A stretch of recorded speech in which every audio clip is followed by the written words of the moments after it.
Is high ticket affiliate marketing worth it? And how can you expect to bring in 3,000 plus per month in high ticket affiliate commissions predictably each and every single month, routinely without dropping off?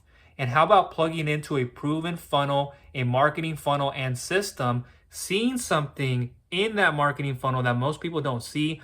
And this is the major difference between you continuing and dropping off big time, wondering what that is, making mistakes after mistakes, trying to continue, falling off again, and wondering when it will get better. We've all been there. I've been there many times.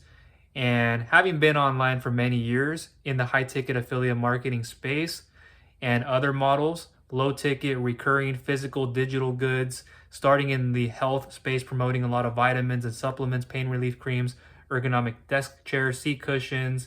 I'm sitting on one right now as we speak. One's underneath me, and then this is the one behind me. So sitting on one, and then behind me is that one. And if this is your first time here, my name is Michael. I've been online for many years in different affiliate marketing businesses, models, ventures. I have other businesses in the digital marketing agency, lead generation space, helping clients out, helping them with funding. That's one of the latest things I've been doing for years now as a business funding expert. I like helping people with funding, reading, reviewing financials, the process part of it, the back end stuff. That's what I do best in, is when I'm behind the scenes, the one pulling the strings, the brains of operations, or people would say I'm likely the brains of a business. It's hard for me to do this on video, so I hope you can appreciate this. High ticket affiliate marketing is worth it when you do it a specific way. And so many people, they jump into this space off the bat promoting high ticket products, or they failed in other places, or they're just trying to add this as part of their business or something else to what they have. Maybe they have their own products and they need somebody else's high ticket offer, product, and all of that. So there are ways to positioning it. You can put a high ticket product on the front end. You can also put it on the back end, and I would even say in the middle. Usually you see it on the back end because yes, you send somebody on the front end product. It can be like a trial run or a $1 product or something of lesser amount, like less than $10, less than $40, something like that. And so somebody purchases that product, there's a mid-tier offer, then there's a back-end offer. There could be coaching, a high ticket of some other sort. It could be part of the coaching. There are many different ways to do this and get involved with it. Yes, you could do it from the front end. Yes, you can also position a high ticket product on the back end. If you'd like to position the product on the front end, even on the back end and different parts of it too, that is extremely helpful. And if you'd like to learn what my number one recommended place and partnership to get involved with, I'll leave that down below in the description so you can check this out and you can build your list while bringing in quite a bit in high ticket commissions. It's really cool. Get plugged in to a proven framework, marketing system, and funnel. That's been very helpful to me and many others. So I highly recommend checking that out and everything that's current there, the products, everything that's really cool and what you're going to learn from. And yeah, just quite a bit. So I'll leave that down below. Now, high ticket affiliate marketing gets a lot of attention for the right and the wrong reasons. It depends on what you're promoting, how you're promoting. It's not always the what, but how. Yes, you have to identify the what kind of products you're promoting, courses, financial products, cash flow, financial management platform tool, all these different things. There's a lot in different industries. And many people come into this because they say, or they see, oh, well, I can get 1,000 off this product, or I can get 500 off of this. So it only makes sense for me to promote with lesser volume to get to my goal of 2,000 a month, 3,000, 10,000 a month, and then scale from there. Yeah, I understand that. But you have to understand the kind of product, the kind of people that would want that product. Is it ethical? Is it not? Why are you promoting it? Does it move you? Does it give you interest? Does that interest turn into a passion? Was it a passion to start with? Don't just promote something because everybody else is promoting it and you're looking the same. Your messaging has to be changed because everybody promoting the same thing. Show uniqueness in yourself, in your story, your backstory, communicating that, building that know, like, and trust. And so for many other reasons too, people want to position that to get to their goals faster. But the other thing too is when you do a lot of high ticket stuff, it's not recurring. And that meaning you're going to have to start off at zero and from complete scratch every single month, because it's not recurring in that product, or if it is, but it's mostly a one-time purchase, or there could be multiple purchases with different products, and it's not going to be recurring unless there's something built into it. Recurring models are very helpful. Those products don't tend to be super high, like high ticket or high at all, mid tier. If it's over 100, you'll see that. If it's underneath 100, $7, $20, $25 product, $125 a month product, $25 for a certain amount of time, or however much it is. And that's great because the work you did to bring somebody in, when they stick to these, usually subscription, membership based model products, that's what these are, software, digital information, higher profit margins as opposed to physical products. Depends on those products. A lot of people will stick on. So it just depends on what those products are, and something predictably will be coming in each and every single month from each one of those people. And if they buy more products on the upsell or on their back office, downsell, whatever it is that are appropriate, and it's going to help them along in their journey, even more helpful. Now you can also open up to other programs as well, show multiple programs so you don't have all your eggs in one basket. And that's the key, not to have your eggs all in one basket, just doing the high ticket stuff. No matter what your pipeline looks like, no matter how well you're doing, it's something you're likely starting off with at zero the next month, every single month. No matter how predictable it is, you say, I'm going to get 2 people here because I got 2 people last month. It is consistent, great. But you also want to have the recurring model. Low ticket, a lot of volume can help, but the recurring model, lesser volume, and something where somebody's sticking on and less churn, or you replace that churn and you do better. So there's that. And you can position a high ticket product on the front end, then go into recurring on the back end, or right after that, in between, somewhere else. Or you could start off recurring and then have, or recurring, and then you have the high ticket product on the back end. That's what you see a lot of. So you get recurring, somebody wants to get a high ticket product, or you can position the high ticket product in the beginning and then have recurring after that. It just also depends on where your focus is. Sometimes there's no recurring after the high tickets and you don't have that model. And the recurring product may have been better to promote for the type of person. So yes, high ticket affiliate marketing is worth it. Do it for the right reasons. The products, even with all the quality, the supply and demand, just know what you're getting behind and what you're promoting, who you're promoting it to. People, do you know who they are? Do you know what they look for, what they value, what their vision, their mission is? That really does help. What are their pain points? The problems, the questions, the roadblocks, the solutions they're looking for, the outcomes, the results. And you'll better be able to have personalization towards that person. And it'll really help them solve their problems. And what kind of problems will they have after post-purchase? What do they have before pre-purchase? So it's just about helping people, and whatever type of product you want to align with them is speaking to the problems that they're going through and understanding them, getting to figure that part out, and seeing where they want to get to. So whether that be high ticket affiliate marketing, low ticket recurring, knowing those things helps. And it can take the same amount of work to do something high ticket as it takes middle tier, low ticket, recurring. Other times it may take more work to do the high ticket stuff. Depends on your positioning, depends on your messaging, depends on that product, how open is it in the market, and just quite a bit more. So that can vary. There's a market analysis. There's market fluctuations. There's a lot of stuff to account for.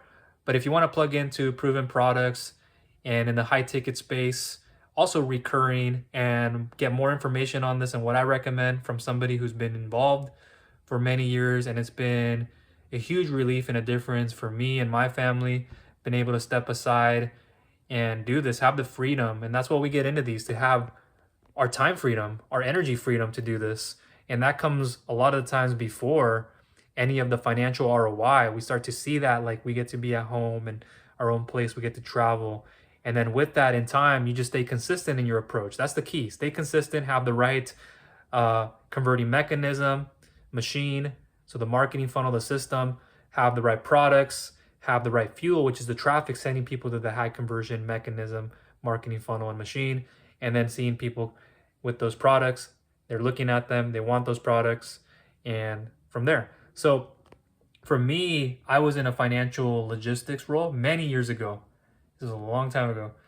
And I was looking at a lot of data, budgeting, spreadsheets, ordering, all this, looking at all this in documents on the computer, shipping and receiving, coordinating with the truckers and helping them offload, doing quite a bit, onload, loading, and controlling inventory, management, working with different departments. I still had to lift some stuff, some boxes to help, and doing a lot of stuff too on the computer. And I was very underpaid. I would say undervalued. I stayed there for stability reasons, post academics. At one point, this is how it started. I went into sociology, played Division One soccer, and then I went into chemical engineering because my brain works in terms of math systems, and I'm very reserved. I'm the introvert, analytical, cerebral type, so it's hard for me to do this. But I've learned the skill set. That's why doing this isn't so hard. Yes, it still gets me uncomfortable because I'd rather write things and blog. I've done that before I even got into video. Uh, but because I've learned the high income, the unlimited for life income skills, and that's what I want you to learn no matter what model you're doing, high ticket, low ticket, recurring. Once you start getting into these higher tiers, learning the copywriting, learning the marketing, the messaging, market message fit, product message fit, a lot of different stuff you have to see, and it's just growing. That's all it is. And this is transferable. And so when some people don't want to learn this stuff and they go do something else, like this stuff is transferable. In my own personal life, it has been with my communication. And I was never, and I'm not the best communicator. I'm not even the most personable. Many people will tell you I'm very likable, my personality and who I am. It's who I am and why I am the way I am. And in that position, again, so I was doing chemical engineering for some time, and then I had to make a big decision. I wanted to start a business, so I went into business, got my degree through there. I've worked in construction, manufacturing, warehousing, was once a ramp agent, courier role, administrative dispatch. I did not want to do that stuff. Some of these things I didn't want to do too because it just wasn't for me, but I had to do them at the time. Not everything in life is linear. You learn. You see owners, presidents, CEOs, founders. You see different people at the bottom level, foundation, part of a business, and then you grow from there. You start here, you grow from there. So not everything to me was sitting on a computer working my brain. That's how I do a lot, and that's just the kind of person I am. It's a lot hands-on in a machine, going to job sites, learned a lot, did a lot, and growing and evolving from there into other roles that were better suited and things like that. And so I got then financial logistics and so forth. There's a transition, company goes down under. I have to go back on unemployment benefits and food stamp cards, 50 plus people relieved. It was one of the hardest, if not the hardest time in my life. I had a hard time going out to eat with family just to cover a payment that I could. I still felt bad because I wish I had enough savings. And there were times when I didn't speak up and I knew I should have. And I'm the oldest brother of two. I have a younger brother. We're usually 6 to 7 years or so apart. And that should tell you something. So I felt like a burden, even though my family wouldn't tell you that. Going to the grocery store to pay with my EBT card, food stamps, was, wow, terrible for me in my head. And I couldn't even look the person in the eyes at times when I would go to pay. Sometimes I would. Very grateful and thankful to walk out of there, but very like in my head because I was hoping nobody'd be in front of me and behind me to see me do this. Happy, grateful, and thankful. Stress levels low now, but they would come right back because I would then have to think about the next time I'd come in and, oh, I got to go do this. And the reality of doing it was hard and all those things. And so luckily, though, before I got relieved, not to my own doing, it's just they were relieving people, budget costs, and many other things. And high salary cuts, and there's a lot of stuff that happens. I was at my desk in my cubicle, and we're in a 3-story building. We're at the very bottom in a dungeness looking area. I kid you not. Like dark, yet there's a bright light above me where I'm in my cubicle. People can walk and they can see me, and I kind of give them one of these, and they give me a hi. Hello, how are you? Sometimes I would talk, but I wish I had more privacy, just how it was down there. Above me, in this 4-corner cubicle, small, I'm sitting by my desk. And above me is a very bright yet dim light at the same time, hovering down on me, kind of like a UFO is beaming. And also feeling like I'm in an interrogation room, literally feeling like that. Like if a detective, an officer would walk in and say, "Hey, where were you on the night of?" Like literally put their hands on the table and tell me, "Where were you on the night of?" Almost felt that way. Underneath me is a brown floor with cracks going in different directions. I could not make this up. It's looking like it would open up and a black hole would open up and I would get sucked right in and I would stay down there. I couldn't even get my way out of it. It was enough already feeling like that at the bottom in a dungeonous looking area of a 3-story building.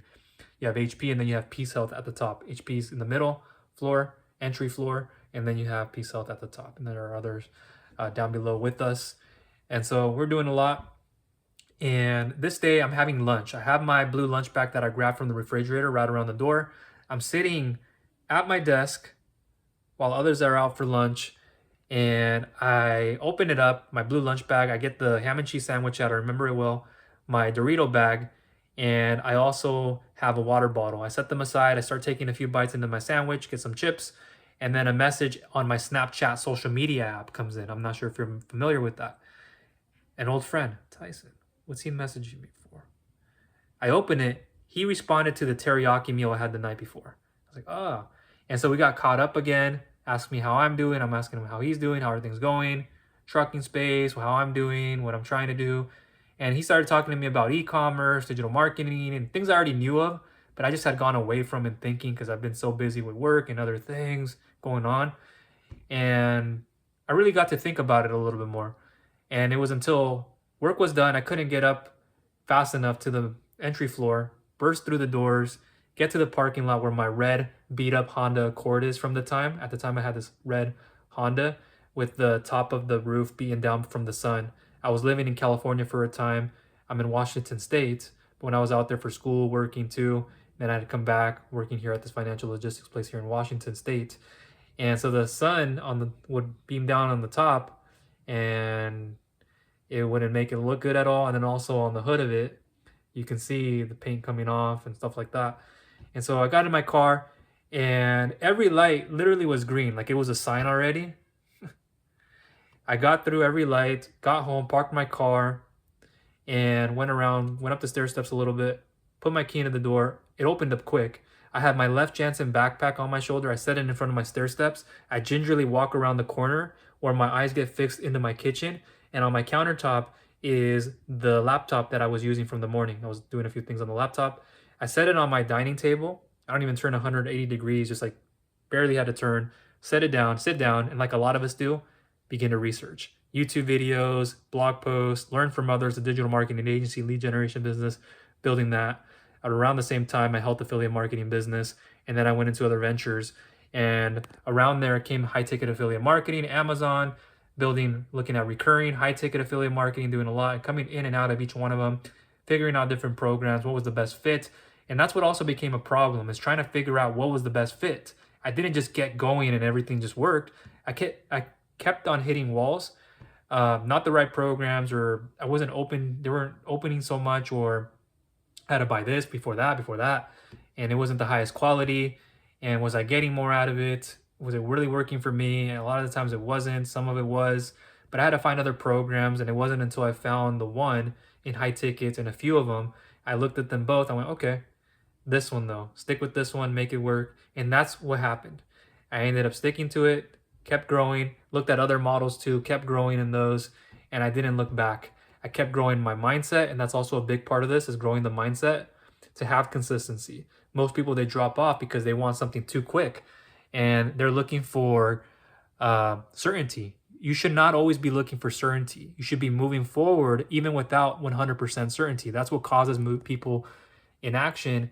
They get caused and put in motion information overload, and even then they stop.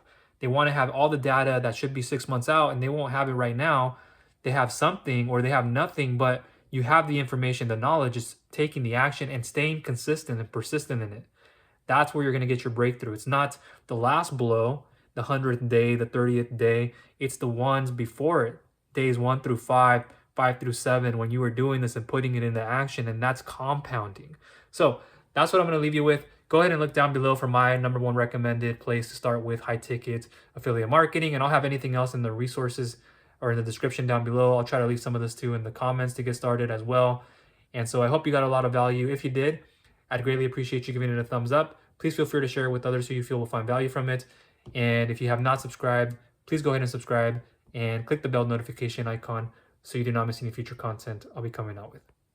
That's all for now. Thank you.